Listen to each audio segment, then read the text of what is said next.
Yeah. OnChain revolution, you're not bullish enough. OnChain revolution, you're not bullish enough. Every day we steady looking at the market, and we gon' tell you how to get started. Chain abstraction, fear and greed index, always looking at price action. Roll call in advance, you don't even gotta mention. I swap it in the deck, you're not bullish enough. Traded in the size, you ain't trenching enough. Whoa, we do that market recap. Too much Bitcoin, gotta go to rehab. Whoa, Shizzy and Yagobi. OnChain revolution, network in the art. Every day we go live, baby, you know where we are. We mention all the networks and the crypto. Need some more liquidity, flipping and trading is the recipe. Too many protocols to count. I get high and I'm never coming down. Number go up, then I'ma say peace. Yeah, you thought that I was gonna leave. Yeah, we just getting started, man. OnChain revolution. Every day. Bring the beat back. Eyes everywhere, gotta be careful with volatile meme coins. You can get some bread if you round trip it, then you gon' regret. All this information in my head. BYOR, touch grass instead. Nobody really knows how it's gonna end up today. Somebody gotta tell you what's happening today. I don't let the money change me, no way. OnChain revolution, here to stay. Yeah, say I'm sage, man. Voodoo 2 on the way. Yeah, Nicky's.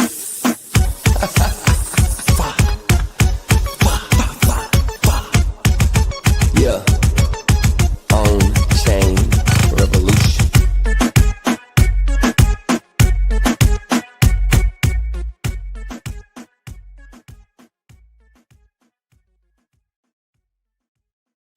OnChain. Hey, OnChain revolution. Bitcoin not an illusion. Market recaps and I do a roll call. You're not bullish in the vocal. Look at the price action, change. Yeah, send it to the deck. Sell it through the stack. Ordinals the best. Too much Bitcoin, gotta go to read. If you end up bearish, gotta put the knee pad. Let me see the comments. Look at the fear and greed index. Bridge. Look at the chart. Welcome back to OnChain Revolution. My name is Shizzy. On this channel, we cover the entire crypto ecosystem. What's up, guys? We have an amazing show for you guys today. We're live from the OnChain Hour, and we got Bitcoin sitting above 118,800 right now. This is a big sign, guys, a big sign for what is about to happen. The markets are about to get very, very juicy. The markets are about to get a lot of liquidity to enter in the next couple months. And what that's going to do is that's going to be, it's going to rise everything. That's going to make everything rise to the top. We're going to see some really, really monster gains in the entire ecosystem. We're going to see every single sector have a running start and a running end. And I think they can be rotation if you can play them right? It's going to start with Bitcoin. That's what kind of seeing right now. You are seeing Bitcoin dominance above 59.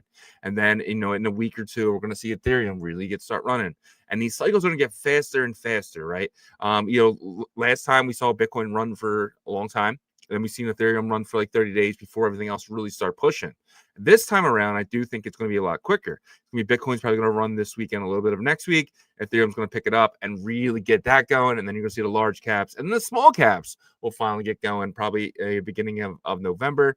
And that'll actually take us into an alt season that is going to catapult everyone's portfolio up 100x. But you have to make sure you're in the right assets. You have to make sure that you're in the right sectors. And you have to make sure that you are all in at this point. I can't imagine being on the sideline. This is my personal opinion, right? I can't imagine being on the sideline with any money right now. I think every dollar that I can find, couch cushions inside the car, is going into assets that I can hold for the next 3 to 6 months.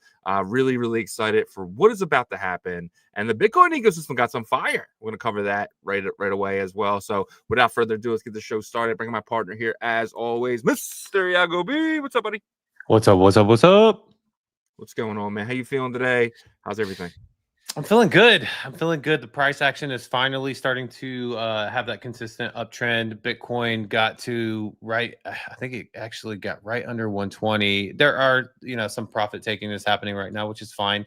But it seems like October is starting. Obviously, you don't want to get too far ahead of yourselves. But it does seem exciting, right? And then also, excuse me, you know, the Bitcoin ecosystem is seeing a resurgence of energy. I feel like, right? I see it on my timeline, you know, and it's different parts of it as well. It's not just one main part of the Bitcoin ecosystem that's showing energy. It's, you know, parts that, you know, like from the Nat people, from the Node monkey kind of team doing the Dutch auction again. That is awesome because we know what happened from that first Dutch auction, right? It really propelled Node Monk's floor to kind of lead it all the way to its all-time high of, I believe it was right around 50 to 60,000 USD, right? And so really excited about that, and you know, congrats to Scott from Radfi and Bound, because they have that kind of exclusive partnership with Node Strategy, and we're going to see what this type of effect has for the ecosystem, because it could really just kind of bring a liquidity event to the overall Bitcoin ecosystem. And then we have Spark to get excited about, and then we have like BTC Fi stuff as well, and then other stuff across other chains as well, you know, some stuff like Token Mill on Solana with Trader Joe and stuff. So it's exciting. Things are starting to really pop on my timeline. Yeah, I'm not seeing it personally. I'm seeing the node strategy. I'm not seeing, like, I don't know, maybe my algorithm's messed up. I've been seeing stuff about being bald, about people saying, hey, since I went bald, I've been up 28% on my trades. Like I'm not seeing the Bitcoin ecosystem really much at all. I am seeing the node strategy. I mean, I can't miss that, right, from the really big accounts and stuff like that. But that's like the only thing. You see a couple dog tweets here and there. You are seeing some people are coming back. Not seeing no rune tweets. Not seeing no Alkane's tweets, and I follow a lot of Alkane's people. Not seeing no BRC 22.0 tweets. Block is even gone. So I don't know, man. I think you're overstating that a little bit, in the sense of the Bitcoin ecosystem is looking good right now because you are seeing the ordinals run. But besides ordinals, I'm not seeing much at all. I think that's wrong, but I also think you know, your algorithm's going to give you what you've been searching for, right? And so, you know, Spark is something that I'm seeing. Then why am I seeing bald people? I'm not searching for bald people. But I don't know. I don't know. Maybe they think you're going bald. I don't know. But what I am seeing is I am seeing different parts of I'm seeing stuff about Nat. I'm seeing multiple things about Nat. I'm seeing multiple things about Dog recently with the centralized exchanges. Gemini, that was something pretty big. That was a big push that they did with their marketing team. I'm also seeing, obviously, the ordinals are getting a lot of attention right now. But it's good because we haven't seen that type of life within the ordinals in a while, right? And another thing is the anticipation of the Spark ecosystem, and then BTC Fi. You have Merlin and stuff. So I think you're more concentrating maybe just runes and alkanes. I was never big on alkanes, so I wasn't really looking for those things. So I don't really notice, you know, if people are talking about that right now. But what I have noticed is the areas that I've been interested in the Bitcoin ecosystem previously is starting to get more mentions on my timeline, my specific one. But you know, it's not just Bitcoin's ecosystem. It's also a couple of other things, you know, like I just mentioned, the Trader Joe Token Mill platform, which is like a launch pad. They're integrating a flywheel into that, to where, you know, every single day a token that goes to 500 Solana volume, they're going to do a God candle for that specific token, right? So there's different aspects of the market that people are trying to be innovative with and really kind of create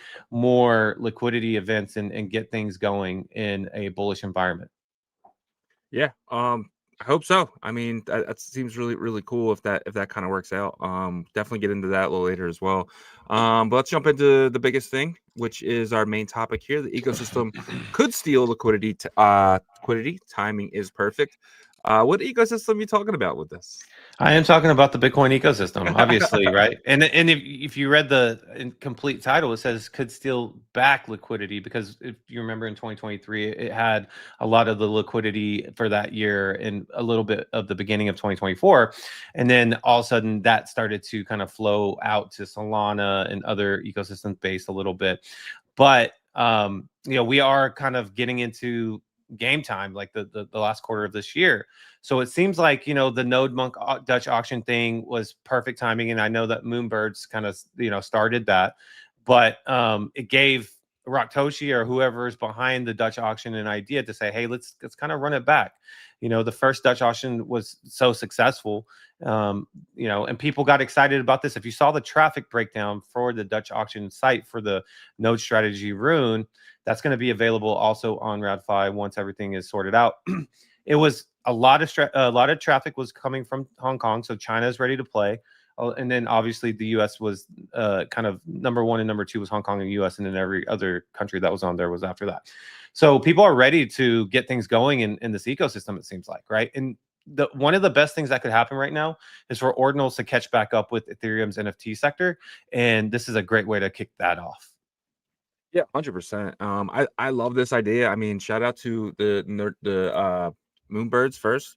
Let's kind of show you guys what this is all about. So Moonbirds is basically doing the same exact thing. The Node Monkeys took the strategy and implemented it. You did see it get up to about almost 20 million before a pullback here, and these are daily candles, right? So this is just today.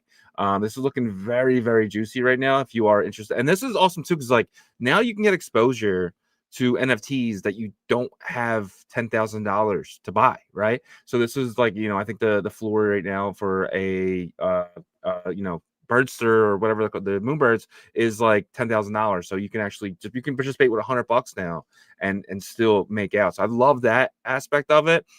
Jumping back to the node strategy, they said back in early 2023, Node Monkeys Mint proved the power of a Dutch auction, and that is kind of why they went with this route. We've taken those mechanics, leveled them up, and built a flywheel around it. Here's how node strategy auction works. So they basically got into it. Think of the auction like a giant group buy pot. Everyone throws sats into the cauldron together. The more that go in, the more tokens get unlocked. There are 650 million tokens for sale. That's 65% of the total supply. This is the target we need to fill. Once demand matches that number, the auction ends. Let's say right away someone drops 10 Bitcoin at 110K Bitcoin. That's $1.1 million USD bids. But at the starting price, this isn't enough to buy out the full 650 million. The auction starts at a 7.5 FDV or 0.0075 per token. If the birds aren't enough to sell out, if the bids aren't enough to sell out, the price keeps ticking down every 3 seconds. So we didn't have to deal with any of that because it did sell out before it hit the block. So at that certain block height, it was supposed to go live, the auction, but they actually got sold out already. So it's already done. Officially, if you head over to the site, you get this now. The auction is finished.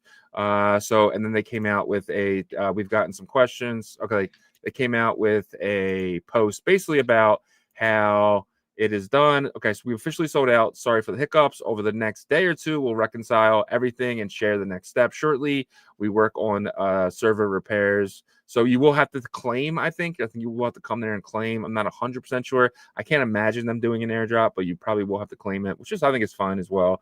But yeah, that'd be pretty big though too if you claim it on Bitcoin L1 and then bridge it in to RadFi. I actually like that better. Maybe yeah, for the users, but then like the team just sets up the liquidity pool over there, so it kind of pushes them to bridge over there. But that could be a really good strategy I didn't think about, right? So you're kind of forcing the experience of L1 by claiming, and then also in a sense, if people want to get out of their tokens, then you're kind of pushing them to bridge to RadFi, right? If they have a bridge as well.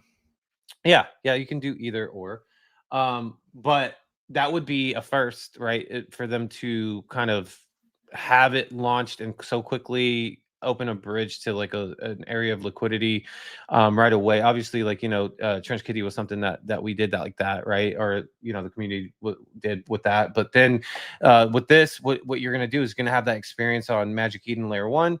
Also giving them that quick in and out experience on RadFi. It'd be interesting. Plus, on top of that, you raise so much money. So you already have the demand. So you don't have to create too much of a demand. It's already there, right? And then they're going to buy up the node monks, which is going to, give energy to the ordinal space. And it's already created, buy pressure for the node monks. I think it got up to right under 8,000 floor. 8,000 now, yeah. Yeah, so it's 8,000 now. Okay, so now what happens once they get the team gets the money to buy node monks? I think that floor just gets swept up left and right. You know, this could easily get to 20,000 in my opinion very quickly, and then we'll see what happens from there. Wow.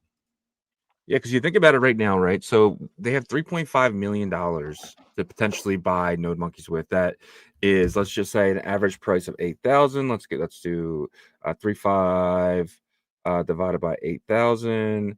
You're buying 437 node monkeys. Where does that take the floor? Where does that take the floor? That takes the floor. I mean, dude, like you got to go a couple pages deep, right? If you're buying that many node monkeys, the floor is easily well going to about yeah, 1.4. but what you're saying is that like with that much money on the current floor price, that's how many you could get, right? But the floor price increases as you get down the line. So you have to imagine that that's going to probably be close to probably 60% of that number, but still like getting 200 or 250 or maybe 300, who knows? I'm just guessing. I don't you know what I mean? But it would still raise that floor price up substantially. Yeah, and that's the goal. There's some smart people involved, right? So they're not going to just buy them all up. They're going to buy 10, wait a few hours, right? Maybe and then buy another 10, right? Just to make sure that they're actually not overstating. Because what they want to do is they want to actually sell these, right? That's the strategy here. So let's kind of explain what this is in total. This is so Node Strategy is a product that is going to launch a coin. Obviously, we talked about the Dutch auction, and then they're going to take the proceeds to buy node monkeys up. But not just that, they're going to be taking the fees that they get from the RadFi swap, which is I think you get like 9% of the fees or something like that. 9? And I think it's like 9% of what they charge though, because like 9% is just too high. If you're talking about like a fee. No, I think they purposely jacked it up to where like but that's crazy. Like that's I not could be even wrong with that, but because that's almost 10% for like that would be bad for like a tax token. You know what I mean? Because tax tokens they do like 5% I've heard in and out. I don't know. But we got to get clarification on that. But regardless, they are getting something that they've worked a deal out right with RadFi to where it makes sense to do this, right? Yeah. I'm trying to find that tweet now, but yeah, they basically came out and they said they got a deal with the RadFi guys. That's why they're going to launch there. RadFi, it helps them. You're going to have a lot of people over there and stuff like that. So, which is really, but they're taking the fees that they get, and they're going to be buying the token back and burning it. Right? They're not buying node monkeys with the fee, but they will be trading the node monkeys to potentially get more node monkeys. Is that kind of what you got from this as well? Yeah. So, you know, obviously it's a flywheel that they're trying to create here, right? And the first thing that I think they're trying to pump up is the floor price for the node monkeys, right? And but also there's going to be interest in the token, I think, because you know it's new and people are going to expect it to pump on the way back up, you know, once they kind of get the profits from selling the node monk. So I mean it's a perfect time to do something like this because we are heading in Q4. So if liquidity is more around, right, then this type of flywheel works. And we've seen them have success the first time around using the Dutch auction. So I think people in their mind, they're thinking like, why wouldn't they have success right now with this? Yeah, 100%. What are you expecting the market cap to kind of start at, right? Obviously, 7.5 million isn't going to hold, right? Because that's where everyone got in. That means no one's going to sell there and everyone's going to buy there. Where do you think a good market cap for Nodester to kind of be? I think getting to 20 is something that I'm probably kind of expecting it might be a little bit slower to get there because again, you know, people might be so focused on the node monkey collection because that's going to be jumping up in floor price. But this is going to be unique because this is exciting as well for the token because it's a first of its kind in the Bitcoin ecosystem, especially using a Dutch auction to do it. So that's the innovative part as well. And then I think people are going to be interested in getting that token as well. But I do think more of the focus will be on the ordinal floor price initially. So, you know, getting to 20 million could take maybe like a week or something like that. Through 3 days to a week. But I do see it getting there, and then from there, it could really take some, take some life, and I know that like Moonbird's kind of settled around 17 right now. Isn't that what the market cap is? 11. Okay, so it got back to 11. 12 but now. It moved a little bit. but if there's one thing we know about Raktoshi is he knows how to pump things. He knows how to get the floor prices and number to go up. So that's why I have like high expectations for this. I don't think Birdster raised 3.5 million either, though. Yeah, I think that's a big thing, and you have to remember too. The reason why I think you're wrong on the sense of the no monkeys. The no monkeys are already up 60%, right? So people are kind of seeing they missed that, and on top of that, not everyone has $8,000, but everyone has true. $100, right? Very true. So so just so I think that's kind of one of the why I think having a token where you can put $20 in if you want exposure to no monkeys. Now everyone has a position there. I think the holder count absolutely explodes on this with people who maybe never really had $2,000, maybe like like a lot of our viewers maybe don't really have enough money, but now they can, if the no monkeys do 100x, they 100x. No monkeys do a 10x, they 10x, right? No matter how much money you put in. So that's one thing. That's really why I like this. And obviously, no monkeys are going to rise because of this. The token's going to rise because of node monkeys. That connection is absolutely awesome.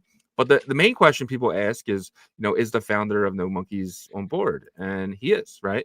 He tweeted this out yesterday. He said, excited for the node strategy auction. Starts at block 971-410.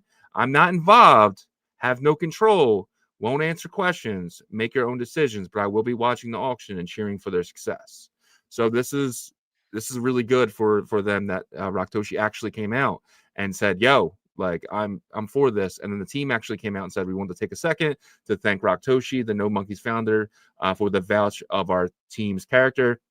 Many of you already know us and know our commitment to Ordinals literally since day one. But this thread is introducing ourselves to that you aren't. So they basically go in and they introduce everybody who's a part of this team. And there's going to be 4 people that hold the keys to the multi-sig.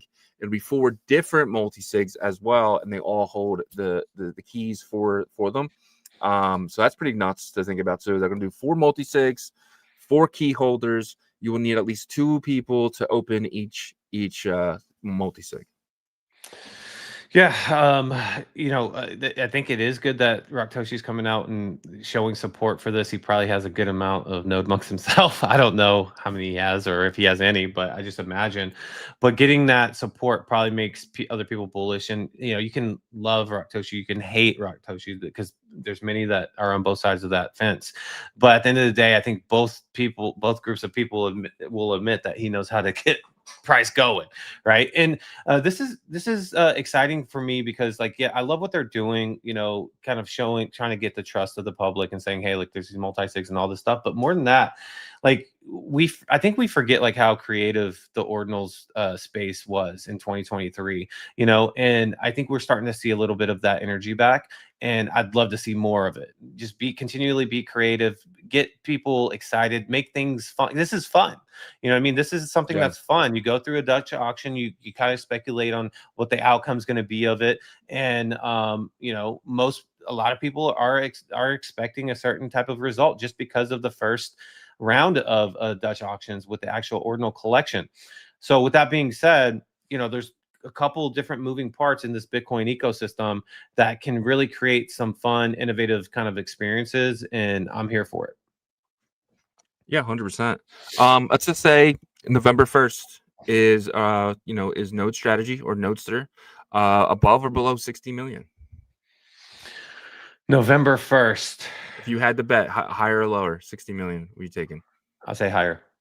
I'm gonna say higher too. I think this, being at 7 million, that's potentially a 9x, right, from where it's at now. But very something that's I think gonna be sought after. I love this. In fact, there is trust factors, but for instance, when you're investing in Agent Hustle, you are trusting the team's going to keep building, right? So with this, you are trusting a team.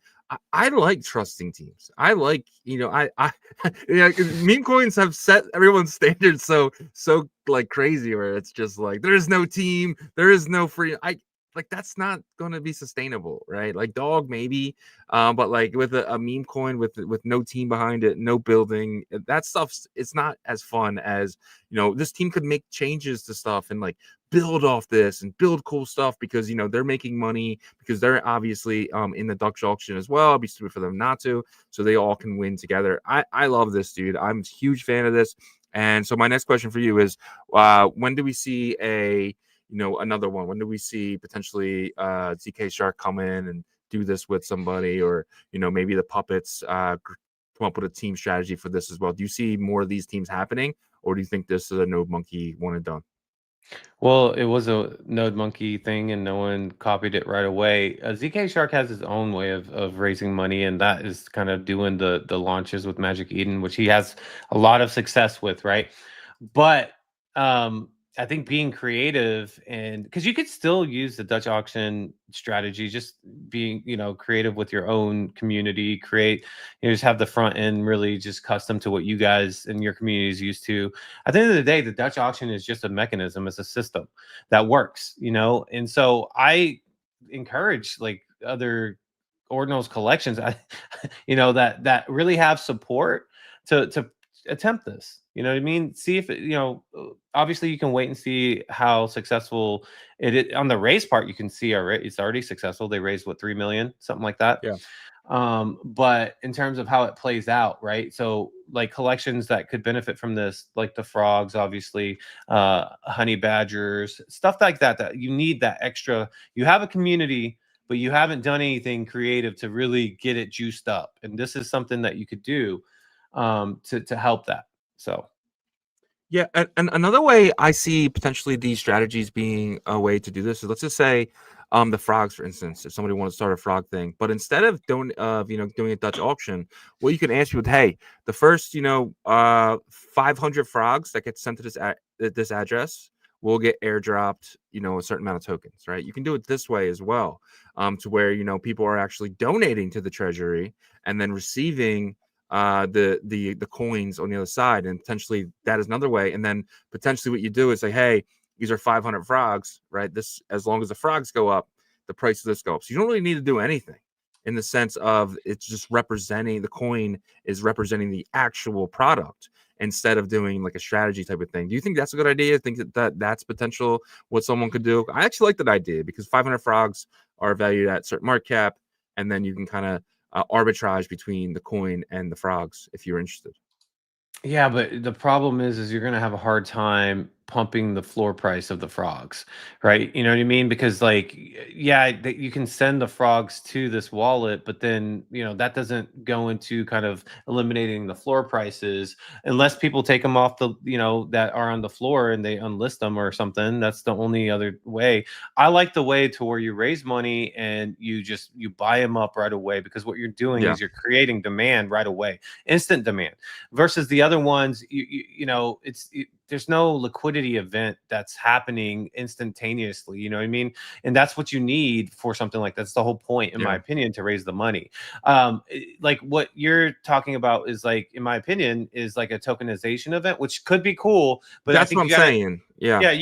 I think you got to take a different approach with that. Away from this kind of strategy, away, maybe like come up with another tokenization strategy with that, because like you got to figure out how you can get Bitcoin into that, because what you could do is like you can create liquidity pools with the Bitcoin in the token, and then they give up the frog or whatever ordinal it is. But where's that Bitcoin going to come from? So that's why I like the Dutch auction. You could actually do that. You could say, hey, look, everything that's being raised right now is to tokenize these. And so if you get give a frog up, then what we'll do is everything that's raised is going to go into the liquidity availability for the token side, but you're giving up a frog for it. So you get what I'm saying? So you give up the frog, and then the Bitcoin is paired with that token, and that's where that value comes from. Yeah. So the Dutch auction is probably the best way to do it then, because you are raising straightforward, and you're able to, and then so they only sold 65% of the tokens, right? I'm guessing they're going to put 35% into the liquidity pool with potentially $500,000 worth of Bitcoin or something like that to get that whatever how to get the price to 7.5 million, I think it is. So really big. I mean, this should be trading next week, man. So what are you expecting? For the first like couple hours, you expecting just pumpage? Yeah. Yes, I think it's going to do crazy volume. Getting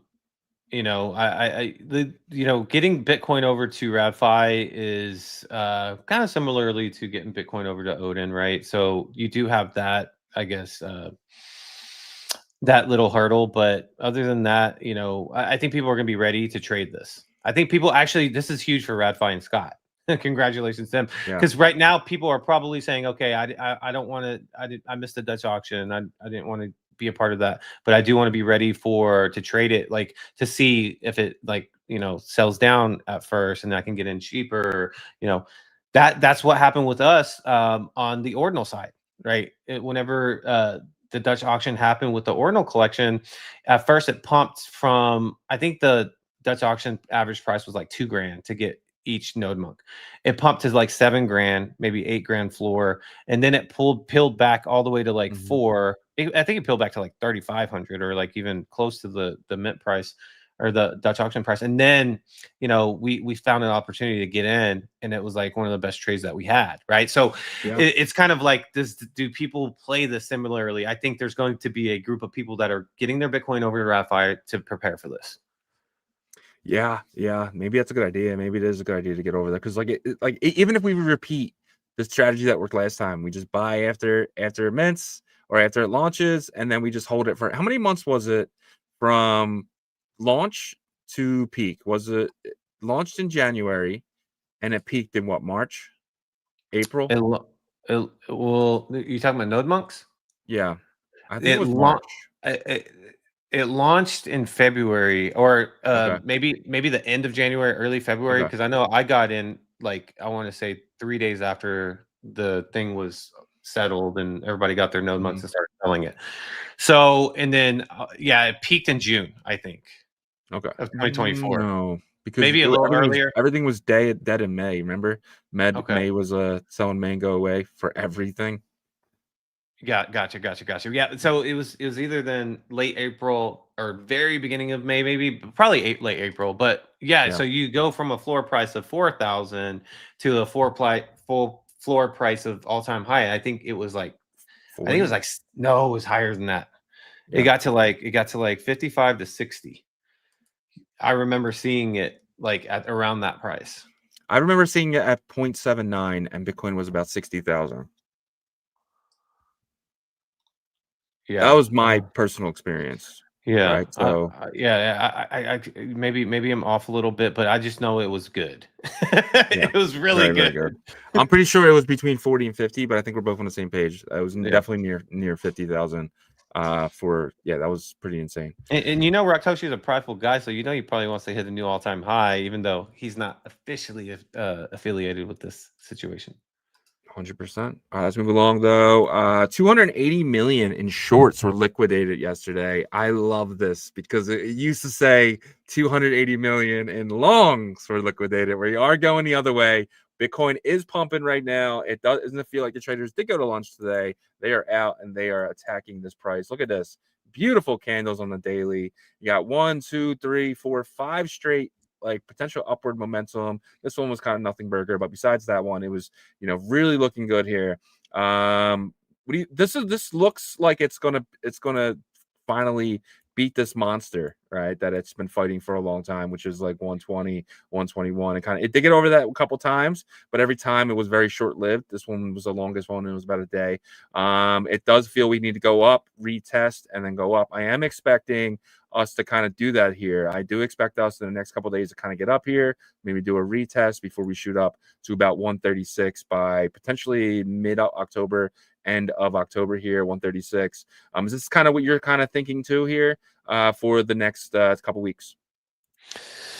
Yeah, but I wouldn't be shocked if we see. Yeah, so this is exactly kind of what I'm thinking is what you drew out there. Obviously like for me, I think it's going to go a little longer sideways. So maybe something like a full week of sideways. So we finish out this week, maybe next week is sideways, and then hit that second leg up. Because if you look at every other leg that looks similar on the daily chart previously, it looks about what we experienced and then sideways before another pull up. And the one that's, closest to that experience, I would say would be, something that started back in April of 2025. It started up and then had sideways and then up again and sideways and up again. So that's what I'm expecting. I'm expecting that. So I'm expecting some sideways probably to start next week, which is fine because, we'll be probably, around like between here and we might even get back to the previous all-time high. Well, actually that would take us pretty high up there. That'd be another 4,000. So yeah, I wouldn't be shocked if we range between 120 and like 122 and sideways, and then we hit that all-time high the following week, or maybe at the end of next week. So we just get some days of sideways, up and down, up and down, up and down, and then another leg up, because that's what seems to be the trend when you're talking about similar kind of patterns of where we are right now. Yeah, 100%. Doesn't this kind of remind you of the old ETH chart that we were looking at for the ETH all-time high? When ETH went up, touched it, came back down, tried again, came back down, tried again, barely got up, and then came back down before it finally actually broke it. It looks like this is going to be like the fourth try, and that's kind of what Ethereum needs to do to break that 48. Yeah, I think Ethereum had it. Yeah, it's what Ethereum's was a bit more spread out, though. I think it went from the summer of I'm just talking about how it took Yeah, 4 different tries to kind of break it before it Yeah. actually hit it. Yeah, that's what it looks like, right? The first one was a wick up, so I feel like that wasn't really that strong. It was a wick up that went to 123,500. The second one was a strong one. We saw at like 124, pretty strong candle there. And then this one, third luck's to charm, right? Third, whatever. It's you know what I'm saying. Third time's the charm. There you go. Yeah. There you go. And so I do think that, this is going to be the time that it does break through and hits that new all-time high. It's going to be interesting to see where it goes, though. Like, because this could be an aggressive one. Yeah, 100%. Colin Talks Crypto said, BTC continues to pump on a breakout move. First target is 124. He said the inverse head and shoulders. Let me actually bring you up his chart here. That's actually pretty cool to kind of see. So basically, he's basically showing the same thing here. He's saying there's an inverse head and shoulder one, head, shoulder two, and then breaking out. Is this something he predicted a while back as well? This isn't something like new. He's been saying this for a long time, but we just broke the neckline for the first time, and that's why he's kind of saying his targets are 124, and then second target's 140. Potentially next couple of weeks, he's saying here. So this could be a very, very insane October.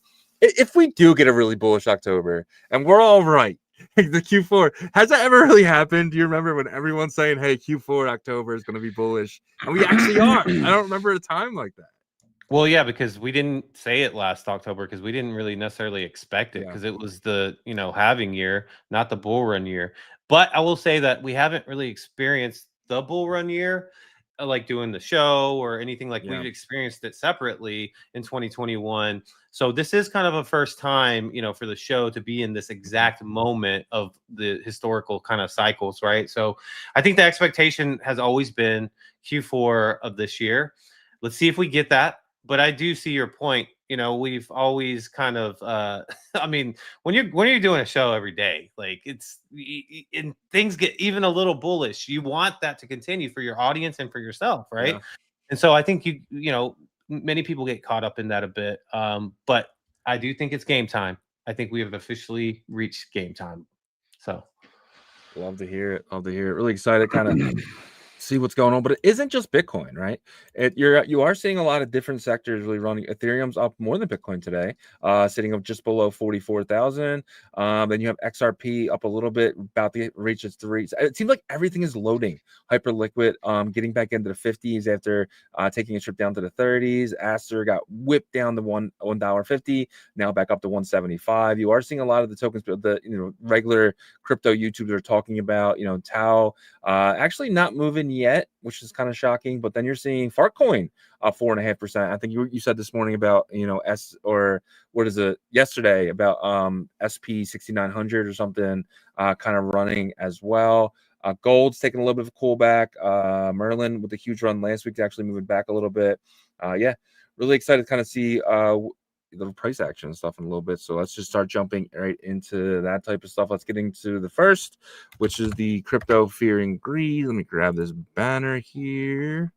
All right. So last week we were at 41. Yesterday we were at 42. We are about 20% higher. That is my guess for you today. We're about 20% higher than last week. 20% higher. So 46. Oh, 41 was last week. 40, yeah. So 45. Your math isn't mathing. My math isn't math. Oh, yeah. 47. 48. 49. 51. A good guess, though. Good guess there.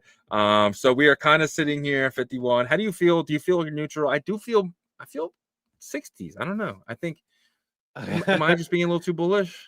Yeah, well, I think you are a little bit. Not that it won't play out. I think that you're kind of being, you're excited because it seems like there's, for good reason. There's energy that's coming back to the space and to sectors that we talk about and stuff like that. But I think it speeds up if it continues to go the direction that we think it is in terms of the bullishness and the liquidity flow and stuff like that. I think this number starts to speed up pretty quickly. Yeah, it's definitely exciting times that we're in. It feels good. It feels good to be in October, even if it is only October 2nd, right? I wasn't expecting this to like October 13th, so I'm very satisfied with that for sure. All right, let's jump to our next thing here, which is the Bitcoin and crypto price action and crypto bubbles brought to you guys by Artura.finance. Artura, these guys are building something truly special. We truly believe in the Perp DEX narrative. We feel like these guys are building something really awesome, and this is on a Bitcoin L2 called Botonics. We found out yesterday that they're going to be pushing the competition another 2 weeks. So for you guys, this is another opportunity to kind of get in that first, second, third, fourth, or fifth place. This is the winning spots. You guys want to make sure that you get over $100 right now on the P&L side to kind of get in here. So you have 2 more weeks now. Go over here, make some trades. I highly recommend you guys at least do a couple trades. Getting on this leaderboard is going to be pretty big right now. And you can kind of go over to trade to make it really simple, really easy for you. If you ever use the Perp DEX at all, or even a SEX, for instance, you guys can head over here, make a trade, guys. I think it's going to be worth it just to get on that leaderboard. But if you don't want to trade and you potentially want to get involved, you can earn 20% APY for adding money to their vault here. And you guys can see I deposit $6, and I'm just kind of airdrop farming this with this wallet here. And I highly recommend you guys do the same because I do think this is going to be one of the tokens in the future that you're going to look back on and say, "Wow, can't believe that was that cheap." So definitely go check out Artura.finance, and you potentially get these tokens for free.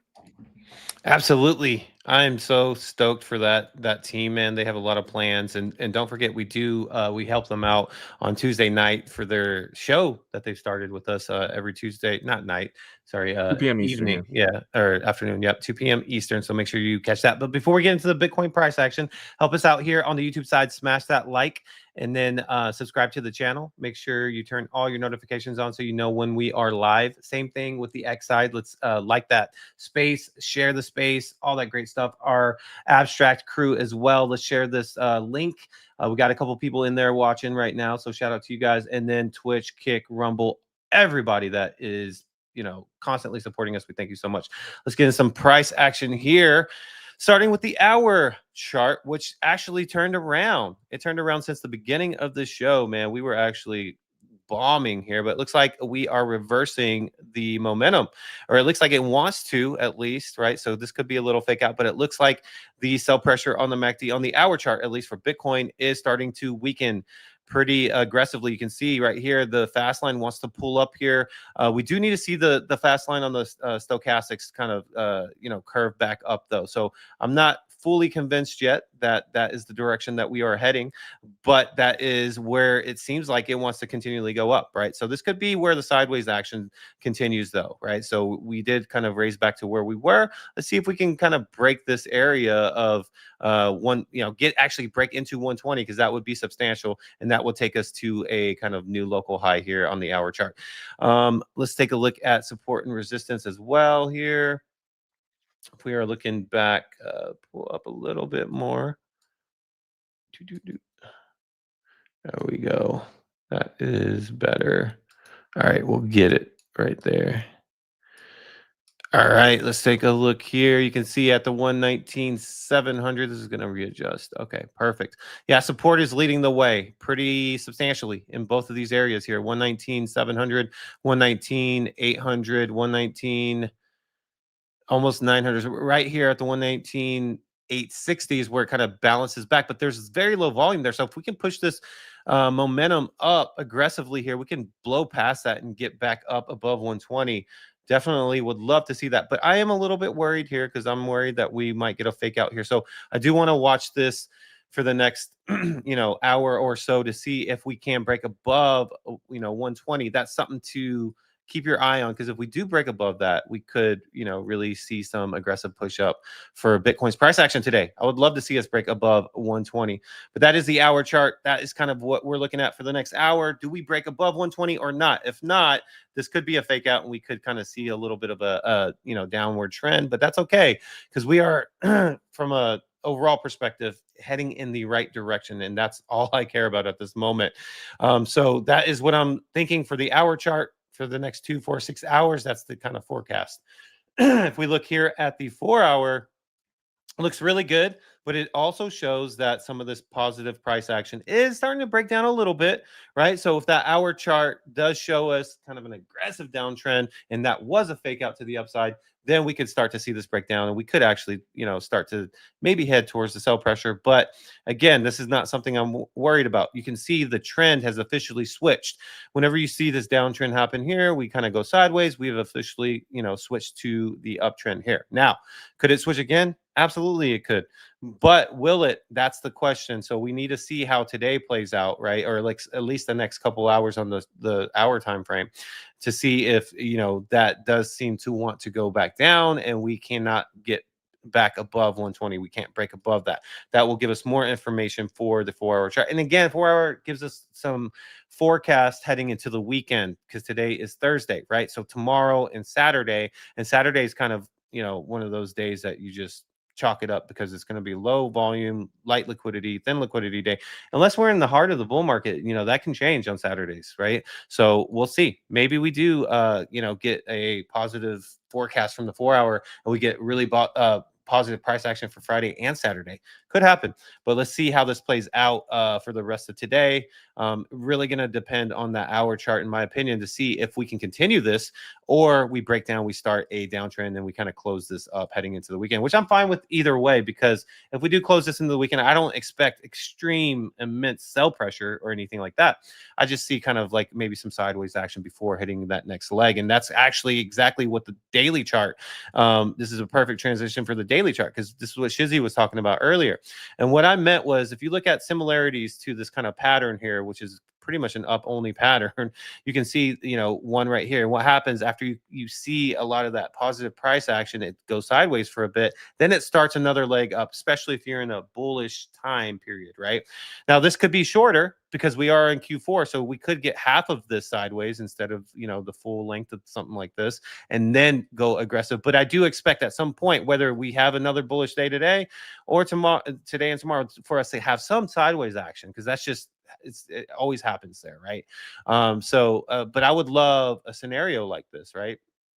To where we're getting some sideways with another strong couple days of uptrend, and then continue that for the rest of this month, to maybe have like a November sideways, and then December, or parts of November sideways, and then kind of pick back up, right? So that's Bitcoin for the daily. Looks good though. The MACD is showing that we are just getting started, so I like to see that, right? So that's another this is another indicate, like, you can use this indicator to show, okay, we're just getting started on the MACD, so we probably could see something sideways with these aggressive push-ups again. So I really like where we are with Bitcoin. Ethereum is performing actually a lot better than I initially thought it would whenever Bitcoin would start to push up. I expected it to kind of be very slow and kind of, be hanging around the 42, maybe 43, but we're at 44. So it's actually staying pretty on pace. In fact, it actually outperformed Bitcoin the first couple of days that Bitcoin took off, right? So you can see here on the hour chart, it looks like it's starting to break down for the sell pressure. So we could start to see going into some buy pressure here. But again, it's very similar to Bitcoin. Like you can see right here on the stochastics, the blue line is still not kind of wanting to curl up just yet. So you want to get that confirmation from the stochastics as well as the MACD here. But yeah, Ethereum does look good on the hour chart, especially if we do have this continuation of bullishness. We could see something like 45, maybe knock on the door 46. But the 4 hour looks pretty good as well with Ethereum, kind of the same scenarios. Bitcoin's really following Bitcoin and it was outperforming it yesterday, right? So I think Ethereum's in a really good position right now. The daily, it's just getting started, but we're not seeing a huge aggressive kind of data from the MACD just yet for Ethereum on the daily, but we could get that today, especially if Ethereum and Bitcoin have this bullish continuation today. We could get that today. Or if Bitcoin has a little bit of a downtrend, then we could see this kind of cool off a little bit. But nevertheless, I do feel really good of where we are, especially in the beginning of October. So that's Bitcoin and Ethereum for you guys. Hopefully that helps you guys out. The crypto bubbles here is looking really, really good. Honestly, it looks about 95% green, 5% pullback, maybe a little bit bigger, like 92 to 8.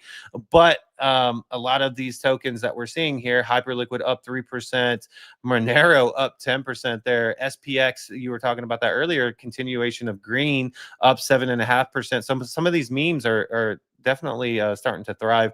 Doge up 4% here, and then you have Kronos up 7.7%, BNB up 3.2%, and then some of the tokens that have pulled back, Mix pulling back 22%, and Mix is a perps and leverage DEX on a BSC. 2Z pulling back 23%. XPL, there was something on my timeline that people were speculating that the team was selling down some XPL, but they came out and said, no, in fact, we are not. That is just, I guess, like early investors maybe that have pulled back, but you got to expect a pullback after a big run up, right? So XPL has pulled back 4.5% today. Aerojump up 4.2%. Real quick though, they're all the early investors are locked in for a year. So Okay. right, the only people that are selling are people got the airdrop on Binance, and the people got an airdrop from depositing. And every wallet got 9,000 XPL. I mean, that's kind of what happened. Oh yeah, that was actually an amazing airdrop. Even if you deposited $1, I think you said they got 9,000 XPL, so that was huge. And then you got Aster up 8.1%, so it's kind of got out of that red, so that's good to see there. Pump Fund up 2.8%. Let's go into the top 200 really quick here. Mog, you're seeing Mog, so the continuation of memes benefiting up 12.6% here. Toshi up 7.7%. Dog Whiff up 2%. You got Super up 7.4%. Eigenlayer up 9.4%. Dash up 28.9%. BSV, Jack Lou pumping it all by himself, up 14.7% there. So yeah, the market's looking pretty decent. Falcon Finance pulled back 15.1%, but it had been on a pretty strong runner before. Gala Games up 3.6% there. So yeah, as you can see, it's kind of majority pull up with some selective pullback. So the crypto markets are looking pretty good. Looks like there's some excitement back in the markets. I love to see it. Yep. Really excited for that, man. I can't wait till a time where it's just like, if we get even if it's a week of just insanity, just like Bitcoin up to 11%, like Ethereum up like 16%, like in one day, that would be absolutely insane. I do feel like we're gonna get that. I feel like it's gonna be.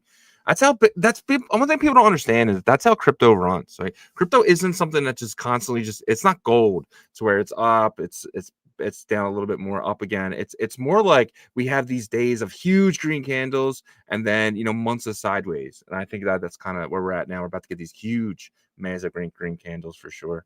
But let's jump into the roll call here. And on this channel, we do a thing called first. First, take the first comment from YouTube and put it on a spreadsheet. And congratulations, Webdro. You have your 46th win of the year.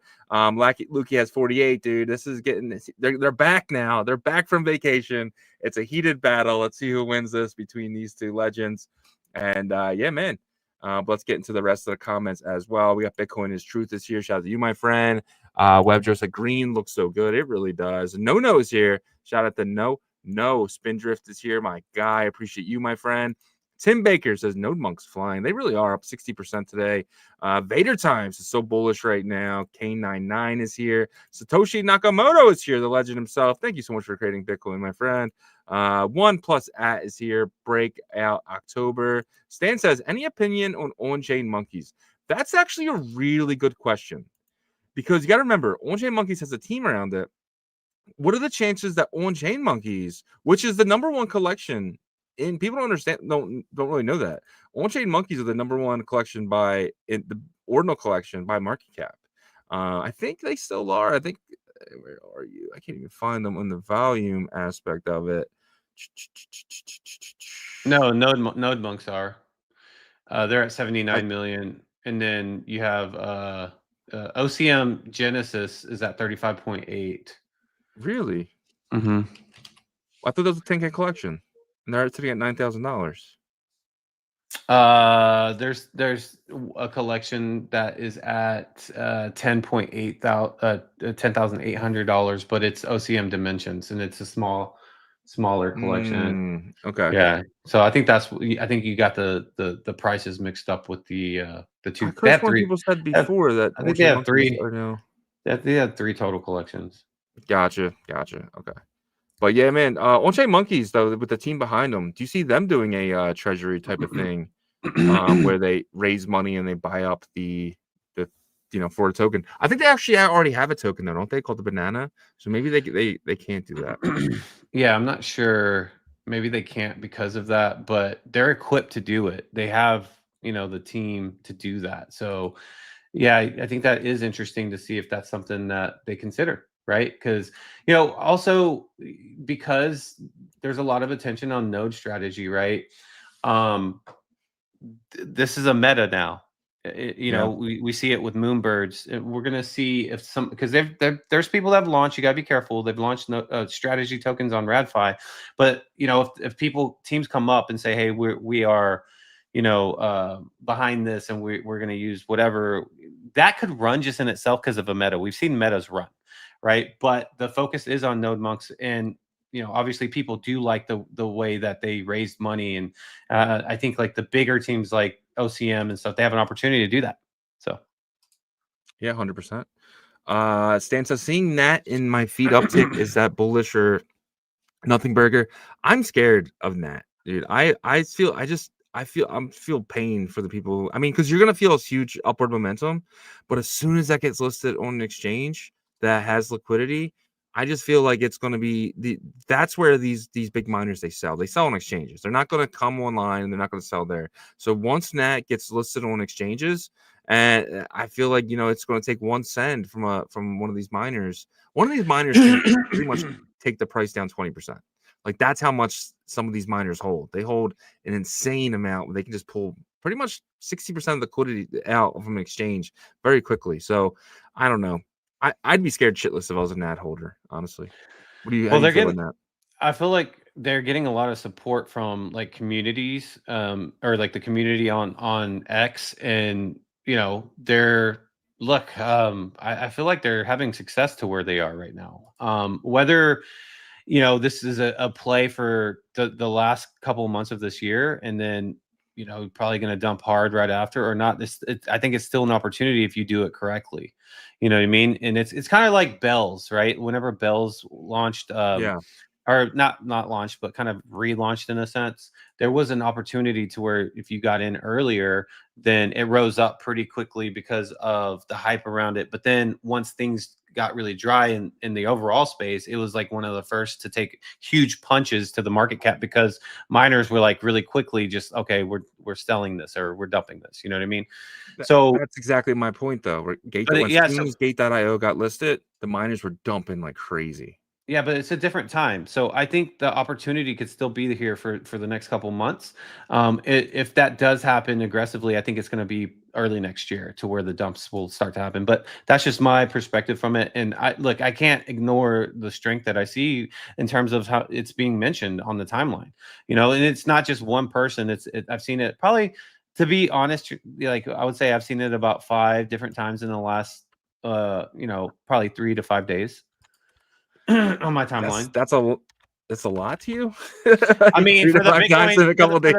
For the Bitcoin ecosystem, right? And it's talking about people, getting bullish about it, and so maybe that's kind of where our thing is. Maybe because when I see something 3 or 4 times, I'm on Twitter all day, so seeing something 3 or 4 times is like a week is nothing to me. Like maybe we are seeing the same amount. Maybe I just don't consider it to be much. Maybe I'm just on Twitter more than you. But you're also, but you're also saying, but you also say every single day that there's nothing on Twitter and everybody's gone.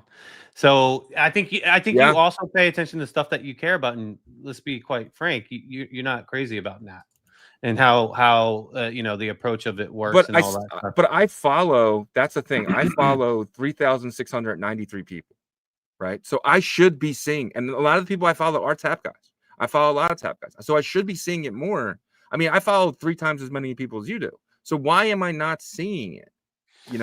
I don't know. Maybe you're not engaging with it, and I don't know what to tell you on that. But there's a space right now with 1,100 people talking about Nat. So you know what I mean. So yeah, but we know that Benny used to our Tap Tuesday. He used to pay for it, right? So that's it's probably getting paid for it. They have 1,100 people in the space. Pay for it. Yeah, remember when we were actually fooled by this on Tap Tuesday. There was like the first 4 days we shot up ridiculously on X, and we found out later that it was botted. So it seems very similar. I never saw that information. Look right here. This is Nat right now.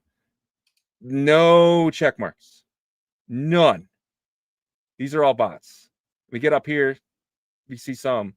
But you're going to tell me that only 16 people have blue check marks? That is pretty crazy about that. But I mean, yeah, I didn't know anything about that, what you were talking about. But yes, you did. Those guys, they bought this. Well, I'm telling you, I didn't know about that. But regardless, the whole point that I'm making here is that, like, I've seen that multiple times, and I posted about it yesterday, and I got like 60 likes on it, 9 comments, interaction, so there's definitely people that are bullish on it. Now, will it dump from the miners, at some point? I do think that there's going to be a point where they do, but I also think that there's going to be an opportunity because it's getting momentum right now. So how long does that opportunity last? That's what you got to figure out. And that's the hard part. So yeah, pay attention to the exchange listings. If you see a Gate exchange listing, be very, very worried, because that's the easiest place for some of these miners to just dump it. So, but until then, I think you have plenty of time. I think you have, until the price gets up to a certain amount and these miners are like, oh, we can get a full Bitcoin for this. We didn't even know we had it. But yeah. Once they start realizing that part, that's where I think danger comes in. 100%. Cash Cats is here with just the coffee and the donuts. He forgot the dog to go to the moon. Well, he added it down further. There it is. Dog, go to the moon. Shout out to Cash Cats. Hydro Sapien is your GM guys. What about that big dog Bitcoin? And Glasshopper says, good morning, OR fam. And then Mogar says, hit the like if you're first time in here for a 4-year cycle from the start to finish. Shout out to Mogar. This is technically my second time. My first, because I 2020, I got August 2020, so it was like a full cycle. Oh yeah, you were there. I didn't have a bear, so technically this is the beginning of my second. Because you had the bear in between, which was horrible. Well, that's what I'm saying. So this was my second bull run, but yeah, I guess you would say I'm going into my second bear run. If we do get Bear one, then market. why not? Yeah, but we'll see. But yeah, man, a super cycle, we don't get that. But let's jump over to some other stuff here. All right. So in September, monthly trading volume on Perp DEXs surpassed $1 trillion for the first time in history, reaching 1.143, nearly 50% month-to-month increase. Actually insane. Let me actually grab DeFi Llama here. Aster leading the charge again. Do you count? Because we do know this is being farmed, right, for points. Do you count this this volume? Is it real volume, or because it's still happening? These are still trades being put out there, but do you consider this real volume? I think we'll know that obviously after the airdrop or whatever, right? To see how much is just for, trying to get the airdrop. I imagine there's a good percentage in there that has to do with that. But also we don't know if they are kind of redirecting people from the centralized exchange to this. But it is like substantially larger than the second place. That's the thing that sticks out to me. So if it is for the airdrop, then some people are going to be getting a lot, right? They're just constantly trading for volume. But yeah, I'd love to kind of dive into that after those points are done and the airdrop is, has executed to see if it maintains that. Yeah, 100%. Hyperliquid at 9 billion, Lighter at 7 point. So news from Lighter today came out. They actually just started their ETH L2. Oh wow! Originally they were using I think Arbitrum. Now they're using their own ETH L2 here, so they're fully on chain on their own chain now. We you have to deposit and stuff like that, so that's pretty good for Lighter. Yeah, EdgeX, Paradex, Pacifica, Apex, which we do know is Bybit, I believe. So that one, but yeah, man, it does feel like Aster and Hyperliquid and Lighter, and I got their Edge in there too. Seems to be just doing, I mean, $100 billion a day. It's pretty nuts. Pretty nuts. Do you see $1 trillion as obviously? Do you think they can 10x that in this cycle? Do you think these perp DEXs can potentially hit maybe 10 trillion if they're hitting $1 trillion now in monthly volume? If institutions get heavily involved, then I think that they can. You know what I mean? Yeah. But yeah, I mean, if it's just retail that's doing that, I feel like we're headed to a bad place. Because like if we're using $1 trillion in 24-hour volume of leverage. No, 30 day. Oh, okay. Well, that's almost. So in September's monthly trading volume on perp DEX surpassed 1 trillion for the first time. Gotcha. I thought you were asking. My question was, do you think we can hit 10 trillion? No. Do you think we get 10 trillion, 10x that in a month? I think we can. I think it's possible for them. But also we got to figure out what that 70 billion is coming from a day, right? Is that coming from farmers or is it coming from being redirected from Binance? Because that's such a big difference that like sticks out. Like people like us, we're questioning where does that difference come from? Like I could understand if they were at like 15 or 20, but 70, that's just too big of a separation. Do you think it being on Binance Smart Chain, BSC, in Hyperliquid kind of being on its own little thing, and we do know how much volume BSC already does, and their tokens, over $1,000. It's one of the largest market cap tokens. Do you think that benefits them of being on BNB, which is widely used? Could definitely is a good point, but everybody knows how to use Hyperliquid, and you just have to be on Arbitrum. You know what I mean? That's all you need. You just need Arbitrum and have USDC Arbitrum and go to the website and deposit. That's it. It's that simple. So maybe it doesn't have as much to do with that. The user count for Arbitrum is probably like, I don't know, maybe a few thousand a day, while BNB could be what? I actually think that Hyperliquid's increased Arbitrum's user base, not the other way around. Because I think I'm putting them both together. Yeah. Hyperliquid. Yeah. But like my point is, so I do agree with what you're saying is that the user base is smaller with Arbitrum. If anything, Hyperliquid has probably increased Arbitrum's user base because they have Yeah, to go of through course. that.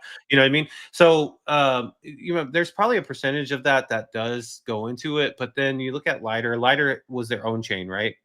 For a Well, while. originally they were on, I think, Arbitrum the same way, and now they're Gotcha. kind of on their own Bitcoin L2. Yeah. So what about Mix though? Mix is on BSC. So I think looking for Mix's volume would give us some idea right there. Right there, number 18. Oh yeah, that's Right. So fine. they're Well, on it's 3 BSC. chains. Yeah, but BSC is one of them, and they're heavily promoted on Yeah, BSC. So they're only doing 333 million. So to me, there's still something else that's out yeah. there that's making the disparity The, so large. gotcha. So you're saying the Binance potentially? Yeah, the centralized exchange part, Yeah, for like sure. pushing, redirecting, or something. What's going on? So the next thing here is prediction market Polymarket is set to reopen to U.S. users after nearly 4 years of an effective ban by the CFTC, with filings indicating it could launch as early as tomorrow. Will you be someone who potentially uses Polymarket? Because now I'm thinking, I might use Polymarket to, like, I don't know. I think the Eagles are going to win the Super Bowl again this year. I might just use Polymarket for that, right? Use a prediction market instead of using DraftKings, because I just feel like it's a much simpler interface. Will you be someone who potentially maybe you go of Dallas Mavericks winning or something like that? Will you be using this? Is my question. Yes, I will be. I will be using it. But Was it mainly for sports for you, or do you think you're going to get into some of the political parts, or how do you feel about betting on that stuff? well, I think that Polymarket is a good place to where if you feel really confident about a world event or a societal event, that's a place to go to easily place your wager there, right? I know what, like, if it's an event that's kind of drawn out further, that like that can get murky, and the risk Yeah, obviously increases because you're not including like the changes that could happen between those times, right? But there's certain things, like I think, like for example, the Fed raising rates or not raising rates before September. Those are pretty like slam dunk situations, right? Um, and so I think it'd be pretty fun. I think society starts to use it more and more. yeah, I do too. I'm even thinking about using this like on a daily basis. Maybe like I don't know. I'm gonna start playing with it more now that I can actually use it without a VPN, because I'm pretty sure there is KYC. I haven't signed up for it. I'm gonna sign up today. I'll let you guys know. Well, I'll wait till obviously it's launched tomorrow. But I'll sign up for it and I'll let you guys know if there's KYC and my experience for it, and kind of go from there. How easy it is to add money and stuff like that. So I'm pretty sure you can just add crypto to it, right? You can probably just add crypto to the account. It's probably a Privy wallet It type of experience. is. I've never even tried to use it, so. Yeah. So you can do, I think you can do like debit card, credit card, and crypto. Oh So wow. Yeah, that's pretty big for us in the US to be able to use this finally. But yeah. All right, next thing here. So Fred Witkoff, co-founder of World Liberty Financial, said that at Token 2049 in Singapore that he plans to tokenize the Trump's family global real estate assets to broaden access for every day. All of Trump's real estate now will be tokenized, and if it's sold, it'll be done on the blockchain. How do you feel about World Liberty Fi tokenizing everything now, and potentially even the Trump Tower? huge. But it's another just kind of adoption moment that we've been waiting for. But these type of events have to happen where like Trump's real estate, the family company is one of the first big entities that tokenizes their real estate. Then regular people start to feel more and more comfortable about it because they've seen it being used more and more. What does that look like for the future? I don't know. I mean, I guess like tokenizing the title of your home, right? Your Yeah, car. And one annoying thing is like always like everybody has like a special place where they put the title of their car, the title of this and that, the birth certificate. And so this in theory can solve a lot of that instead of like having to like dust off the old safe or whatever that you put everything in. So we're just kind of moving forward. Basically, this is the future of, and it's going to be used because humans are all about convenience. yeah, 100%. And like, and like I don't need to like even bring anything with me. I just have to have the wallet address basically. Let's just say like I need to do my birth certificate or whatever, right? I just need my wallet address, and they can just bring it up, right? Like if this is what's in my wallet, they check my wallet. Oh, here's your birth certificate. You know, can you make a signature on this wallet to prove that this is you? I make the signature in the wallet. Boom. I can now get whatever I need to get, right? So I actually love this. I think digital identity is actually going to be absolutely awesome. And then digital ownership is going to be even better in that sense. Obviously, that's KYC, but you're going to want to KYC your house, right? You're going to want to KYC that you own your home and everything like that, so everything's legit. But then they'll know where to tax you and stuff like that. Potentially, I don't know. I love this. One thing I think is really cool about, obviously when they say tokenize it, they're talking about an NFT form, tokenize this whole building as one. But what about potentially doing ownership in the Trump Tower to where I can go buy Trump Tower coins, and the value of those coins potentially go up as the real estate value goes up, right?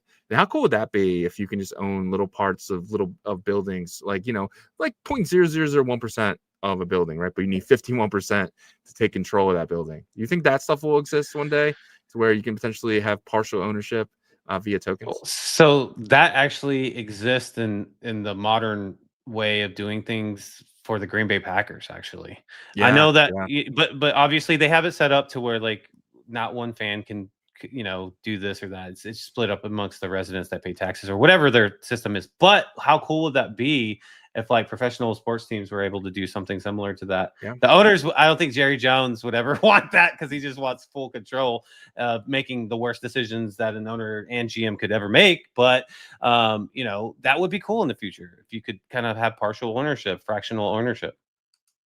Whoa, what about a Dutch auction to buy the Eagles?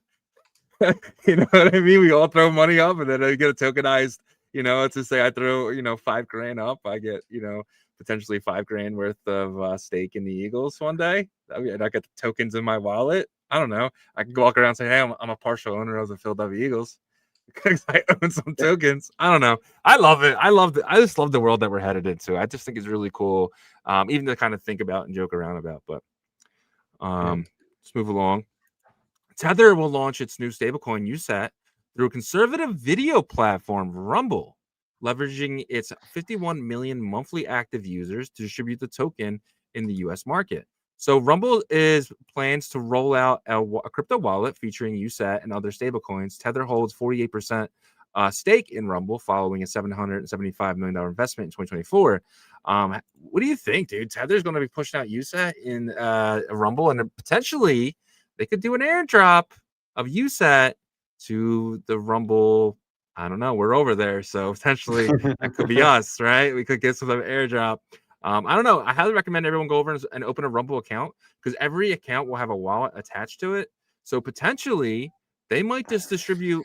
I don't know. They might just give away a couple $1 million of to, stablecoin. I mean, it's just Tether we're talking about, right? Because if they want to get the stablecoin out and going, what's the best way to do that? That's just to kind of maybe airdrop every while, because they own, and what this does is potentially could bring in millions and millions of new users to Rumble. It's kind of almost like a marketing scheme. Yeah, a little bit. I mean, they own a lot of percentage of Rumble, so it's like it behooves them to try to get it going to increase their user base. But I just don't. I've never seen a stablecoin kind of airdrop situation. But why not do a Tether kind of orchestrates like a Rumble token or something instead? Something that's more of a Rumble token, but the USDC is already there. I think that's going to be there more for what, like probably tipping, probably paying your subscriptions, probably being able to use that. So it's going to be a money market. But I think it'd be cool to have a Rumble token, but they might be public. I don't know. Are they public? Rumble, Yeah, they are. No, they're not. Are they? Okay, they're private. No, they're private. Sure. Yeah. No, they're definitely private, because they don't. Yeah. So Tether will launch listen to this though. Tether will launch its new stablecoin USAT through conservative video platform Rumble, leveraging 51 million monthly active users. So what does it mean that if they're not talking about a potential airdrop to the wallets, right? Then what do they leverage? Like, what are they doing? Like, you can buy it. It just makes no sense to me without some type of. You can use it. Yeah, you can, like, basically you onboard these 51 million users, That's crazy. They have that many users? 51 million monthly active users to be able to use it with like shopping, with tipping, with whatever through Rumble. Because that maybe Rumble's has more plans than just a streaming platform or video platform. Maybe they have plans for like shop, being able to purchase items. I don't know what their Yeah. plans are for the future. Yeah, I mean they're gonna have a wallet, so potentially you could be watching, an infomercial or something type of, and you can just buy it with your stablecoin or something. I don't know, but I don't know. I'm actually looking forward. I think there's gonna be some type of airdrop. I think Tether, $500 billion company. I think for them to drop, potentially, a couple dollars in each account. I think that'd be pretty cool. All right, so a new Coinbase funded pilot in New York City is exploring how crypto aid via digital dollar or dollar-backed stablecoin, USDC, could change the lives of young adult residents. 160 New Yorkers aged 18 to 30 were chosen to receive $12,000 in USDC through Coinbase wallets, distributed as one lump sum plus smaller installments. The program, run by Give Directly and seeded by Coinbase Funding, aims to test how crypto-based aid compares with traditional cash transfers. So Coinbase is testing out a way to potentially, airdrop, just people who need help instead of like potentially food stamps or something. Potentially we do this stuff in an airdrop. So basically bringing everyone on chain, which is going to, open up, active crypto users throughout, just using your debit card type of style. But what do you think about this? Now we're waking up to $12,000 in your your Coinbase wallet. Do you buy meme coins with it, or do you actually go and withdraw that to cash? Like, I'm curious what they're going to do with it. Yeah, well, one, it forces people that would never think about crypto or, our space to definitely run to open, download a Coinbase app or in a wallet as well. And so I think that part is smart, to really kind of get mass adoption and get people into like this, I guess, new normal of using stable coins instead of your digital dollars from your debit card or whatever, right? So I think that would be part of it. Also, like, how are they going to determine who qualifies for this? That's going to be interesting. Is it income based? But I think it's also it does a lot of good for Coinbase because it gives them kind of like this good image, if they're doing this, and then two, it increases their user base, right? And then three, the last thing is it onboards people to the space that would maybe never have thought about like coming into the space. Because there's still a lot of people out there that are they're not ready to take the jump because they don't care to. They're just, they're very comfortable with how they live their life. For a lot of humans don't want to make like even subtle changes, because they're just comfortable with how they currently buy and sell and stuff like that. So this would be something that would kind of, I guess, jumpstart that process. Yeah, and every Coinbase account you can get a debit card with, right? So every Coinbase account, so basically what they're doing here is they're airdropping $12,000. So basically, when you go to Coinbase, the app, you're going to see your balance, and then you'll have a debit card with that, and you'll be able to walk to anywhere you want and use the debit card just like how you normally would, right? So Coinbase is almost saying, hey, we're not just a crypto buying company, we're a bank technically. You can use us just the same way you use your bank, and hey, there's no overdraft fees because your card will decline, right? So I love this even better than banks because a lot of people, maybe, have a debit card, get paid, and they overdraft and got to pay $30, $60. Coinbase potentially could just, your card decline on those purchases, so you won't ever have to worry about that. I think crypto exchanges, becoming banks and allowing people to, they'll custody your crypto for you, which is, awesome because a lot of people are still used to that. Maybe not for us, but for them, they're definitely still used to that. And then you take your debit card and you just swipe it, and then you check your balance on your Coinbase app. I love this, and I think this should be the new way. And you get to choose, just like you choose PNC or Wachovia or Wachovia or wherever you choose the bank, you can choose your crypto exchange to hold your stable coins if you want to go that route. Yeah, I think this is gonna happen anyways. To get these people onboarded. So it's in my opinion, just a kind of way to inject it to make it a little bit quicker, right? Yeah, for sure. Ethereum leads daily stablecoin inflows in the last 24 hours. So Ethereum is back to being the stablecoin, the biggest income version of that. So people are loading up on stablecoins right now, and sending them onto Ethereum, from Circle, from Tether. It used to be Solana. It, at one point was Tron, but Ethereum has taken that title back. You think this is setting something up here? Or do you think these people are just using DeFi? I think it's probably more DeFi. But yeah, because I just don't see a bunch of people getting super degen on Ethereum again. But they do have, I think, their launchpad. See, the fact that we don't even know what the go-to launchpad is there, I can't remember what it's called. It's Cranker, right? What is it? Cranker or something? Cranker. Yeah. So that's what I remember, like when we were talking to Jake about it, like something like that. But the my point just now is that we're not, hearing about that all the time and stuff like that, because it's not being heavily used, and so it has to be DeFi. People preparing for that. I see people, potentially using it. I think the stablecoin, pools are going to be some of the biggest pools in the world.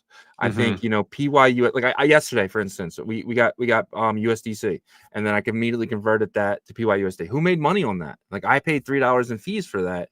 That $3 went to the people who are staking stable coins. I think I did it on Ethereum layer 1, right? Because that is just where that money goes. So it's one of those things where I don't know, man. I love the fact that we're gonna see people are gonna make money on their stable coins. I love that because that's just gonna bring everyone on chain. Everything we talked about the last like 6 different banners here have been just bringing people on chain. Whether that's through Rumble, whether that's through Coinbase, whether that's through Tether, right? It's just one of those things where, and now finishing it all off with Ethereum kind of leading the charge back with stablecoins. I love Ethereum in the sense that it needs to be that next big leap for everything else to come. And I do think that happens when people take stablecoins, they make money on them and they buy Ethereum and then stake that Ethereum and get 6%. I think it's a nice flywheel effect, especially for Ethereum. But that's our show for you guys today. We got 379 people in here, 205 people on X, 34 with Trench Katie, 27 on YouTube, and 113 on Twitch. Not to mention everyone on Kick, Rumble, and Abstract later. Appreciate every single one of you guys. Absolutely. You guys are awesome. You always support us, even when it's slow, which has been the past couple of months. But without you guys, we couldn't do this. But also without our partners, we couldn't do this. And so we appreciate you guys. But if you could check out our partners, we greatly appreciate that as well. Sats Terminal is the DEX aggregator swap for the Bitcoin ecosystem. Sparks tokens are something that people are talking about. They're getting excited about it, right? And so they're going to support the Sparks ecosystem. So be ready to use statsterminal.com to trade for Sparks tokens. They're going to aggregate from all of the launch pads. So super exciting stuff. And also, if you're looking to swap for runes, those are starting to heat up a little bit as well. And then alkanes, they support all 3 of those token standards. And when you swap, you earn Amber points. And Amber points are going to be going towards a point system. That's going to be a give back to early adopters. So you want to earn your Amber points. Also, they have their borrowing and lending against your Bitcoin. Everybody wants to earn off of their Bitcoin. This is an opportunity to do so. If you go to the homepage there, you click on the 3rd link, you can see their borrowing and lending product there. Check it out. Let the team know what you think about it. Give us your feedback as well. It makes the product better. Head over to statsterminal.com today. And then Emblem Vault is the interoperability tooling for the Bitcoin ecosystem. If you're looking to jump your ordinals, maybe your node monks eventually, right now you can actually jump your Taproot Wizards to Ethereum and take a loan out against them on the Gandhi application. Maybe they open that up to node monks and puppets and other collections as well. But right now, Taproot Wizards is definitely there. Also, the Emblem team is going to open this up to other chains as well. We know that the EVM tech stack is already there, so they can easily do that for the scaling layers there. And then Solana is also going to be on that roadmap as well. Speaking of Solana, they have the best AI product in all of the Solana ecosystem with Agent Hustle. If you go to agenthustle.ai, you can use Hustle to help guide you through the Solana ecosystem. Right now, you can actually ask Hustle, hey, find me a couple of good plays. And maybe he'll bring back a couple of these plays like, is it Zeta that used to be money, right? And that's using migrate.fund. But, some of those are possibly good plays to get into because, their community is excited about the migration. But he'll find you a couple of good plays in Solana and give you reasons why he thinks that they're good plays. Also, Hustle does conditional trading as well. You can set a conditional buy or sell limit trade, and he will execute it on your behalf. Example would be, hey, pick up some fart coin when it drops 30%, sell it when I'm up 150%. He'll take care of that for you. There's different tiers to their subscription. There is a free option, but it is limited to the tool sets. But if you want the more, premier type of subscriptions that you get more and more tool sets, you do have to pay that subscription, but you get a discount if you use the Hustle token, which is the single token for the Emblem Vault ecosystem. It powers the entire thing. And finally, the Migrate.fund product is a part of their ecosystem as well. You can see there's about 14 teams that were in the first cohort. Several teams are closing up today, so congratulations to you guys. But if you built a community and you launched a token in Solana and you used Pump Fund or Bonk and you want to migrate to the opposite launchpad, or you want to manage your own LP, you can do so through Migrate.fund. They make it so seamless and possible for you to take out that liquidity that's locked up. Obviously, you want your community on board with that, but they guide you through that entire process. So huge success for them on their first cohort. But if you're interested, reach out to them at Migrate.fund and see if you can get into that second cohort there. And then to learn about all those products I just broke down for you guys, head over to emblem.vision. And then Artura.finance is the perps and leverage DEX of the Bitcoin ecosystem. If you're looking to trade Bitcoin synthetic tokens in the future, you can trade Doggo to the Moon and $1 Billion Cat tokens like that. You're going to be able to do that on Artura.finance. Also, they're going to be adding synthetic derivatives like Coinbase or MicroStrategy. But right now, they have a trading competition on their platform. The first place gets 5,000 USDC. And then next couple of places are split between another 5,000 USDC and then a 20,000 ARA prize pool token is going to be split amongst the winners as well. The competition got extended, I believe, 2 more weeks. Today was supposed to be the last day, but they said the community was interested in extending that out for a couple more weeks. So you still have an opportunity here. If you go to compete on their homepage, you can see who's in the lead. I think the first place is right under $500 PNL. So it doesn't take much for you to get into the top 3 there, and you will win something for sure if you're in the top 3 there. Head over to Artura.finance today. And then Tokyo Wallet is the multi-chain smart wallet that is building for the best UI and UX. They have built with 3 different ecosystems: Bitcoin, Cardano, and Sui. You can swap for tokens in all those ecosystems. Bitcoin, you can swap for runes, as they partnered with SAS Terminal, and then they partnered with DEX aggregator swaps on Cardano and Sui to swap for those tokens as well within their app. If you have an iPhone, head over to the Apple App Store. If you have an Android, head over to Google Play Store. Download the app, try it out. Let us know what you think. They have their token called the Toke token that powers their entire ecosystem as well, directly in their application. You can swap for or stake. And then there's a little alpha section where you'll find our YouTube channel and other YouTubers as well. Head over to Tokyo.io to learn more today. And then Merlin Chain is uniting Bitcoin strength through the power of AI. They have their AI product called the Wizard 2.0 that can guide you through Merlin's ecosystem, but also swap directly from Merlin Chain for tokens that are from Solana or BNB. All you have to do is have some Merlin Bitcoin in your Merlin wallet, and the Wizard can help you out with that. Also, you can grab data from other chains as well. Give me the top 10 wallets for Fartcoin, and the Wizard will break down those wallets and what they hold and all that good information you asked for. Also, they have their proof of stake system for their security model. There's 3 ways to participate in that.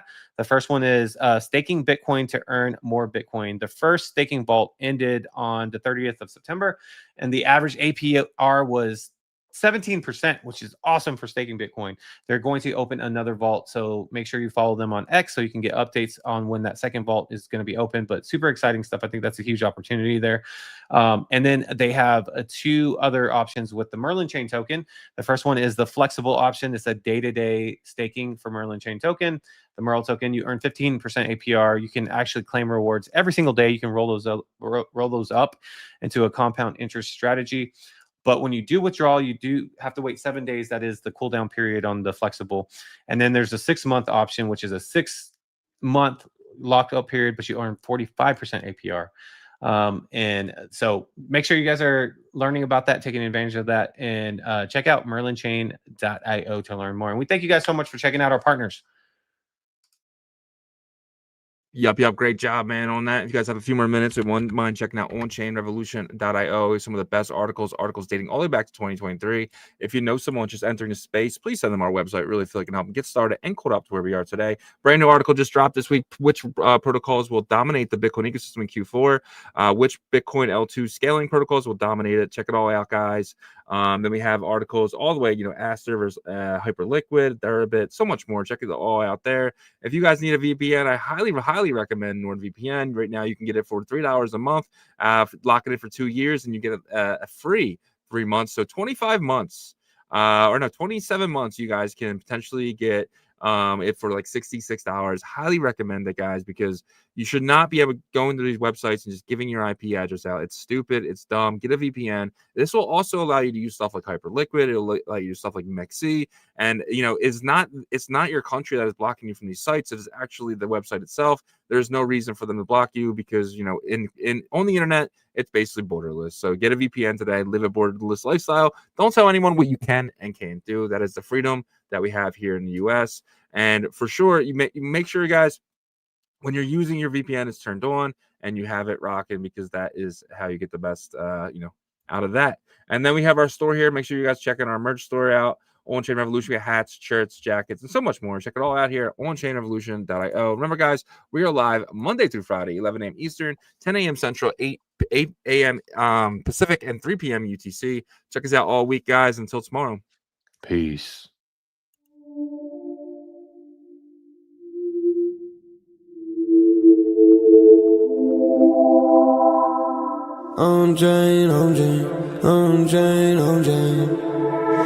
OnChain Revolution roll call. Market recap. You're not bullish enough. No. You're not bullish enough. No. Look at the price go. Bitcoin control. Why you still coping? Price action rolling. Don't fall for bear trap. Swapping indexes and putting it up in the sex. I can take profit right now. OnChain is where I be now. You can never look back. They don't want you to know. How did the market react? Fear and greed, gotta adapt. Now we bridging the tokens and marching the network right now. You know how crazy we are. Nookies are savages now. They know how crazy we are. Chain abstraction, main attraction.